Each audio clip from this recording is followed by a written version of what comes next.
You know that feeling, right? When there's just this chaotic, noisy meeting happening inside your head, especially when you're under pressure. It's like one voice is worrying, another one's trying to solve everything, and maybe a third is just sitting in the back judging the whole mess. Well, what if I told you that's not actually chaos? What if it's a council? This one idea, it's a total game changer. It reframes all that inner noise, not as some kind of bug in your system, but as a feature. It's a team of distinct voices, and each one has a specific job to do. So the key isn't to shut them up, it's to learn how to lead them. Now, don't worry, this isn't some complicated academic theory you need to memorize or anything. Just think of it like a practical user's manual for your own mind. It's a way to finally make sense of those internal loops and impulses that drive how you react to, well, everything, from a stressful email to a huge life decision. And here it is. This is the fundamental shift we're aiming for. You see, most of us live our lives completely tangled up with our thoughts. We think we are the anxiety, we are the anger, or the confusion. But this framework helps you take a step back and become the calm, clear-eyed chairperson of the meeting.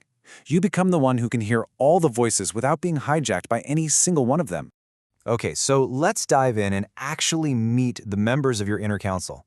There are 4 key patterns of consciousness that show up at the table, and once you learn how to spot them, you can start to lead them. So first up, we have the ego. Now this one is usually the loudest and busiest member in the room. Its whole job is to be your protector. It's constantly scanning for threats, always asking, "Am I safe?" It's looking for status and defending your position because it genuinely believes that's what you need to do to survive. It's also where your hidden insecurities, your shadow, and your vulnerable inner child hang out. It really does mean well, but man, it can get overbearing. Next, we've got the thinker. This is your logical engine room. It absolutely loves structure, planning, making lists, and weighing options. But here's the catch. The thinker often ends up working for the ego. It becomes its puppet. So if your ego is feeling insecure, your thinker will go into overdrive, building a perfectly logical, rational-sounding case for why that fear is completely justified. And that's exactly what leads to all that endless rumination and overthinking. The third voice, the witness, well, this is your first step toward real freedom. The witness doesn't argue, it doesn't judge, and it doesn't try to solve anything. It just notices. It watches the ego panic and the thinker spiral with a kind of calm curiosity.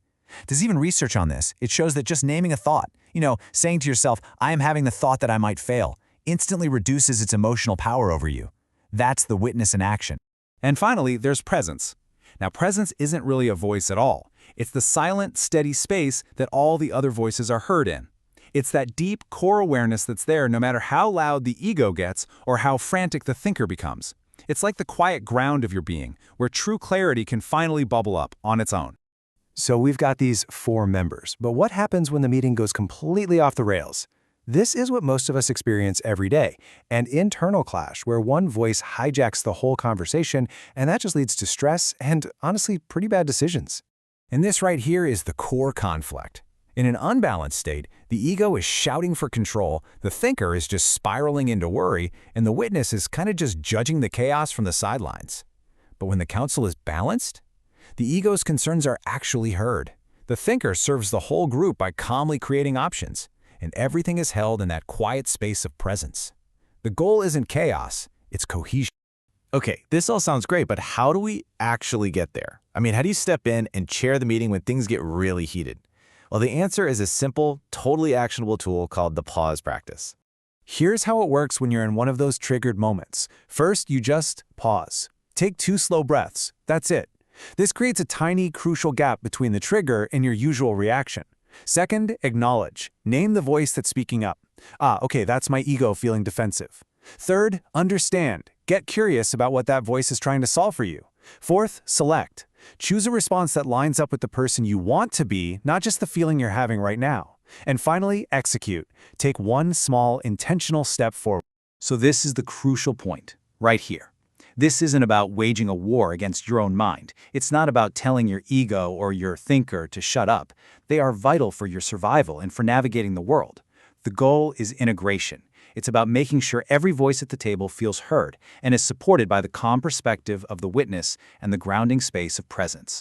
When you start to practice this, something really incredible happens. You shift from being a passenger, just getting tossed around by the whims of your inner council, to becoming the leader, the one who can actually guide the conversation towards a more intentional, aligned outcome.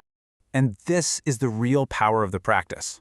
Self-mastery isn't some impossible goal of perfectly managing every single day.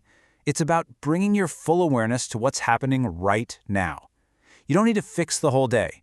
You just need to own the next minute.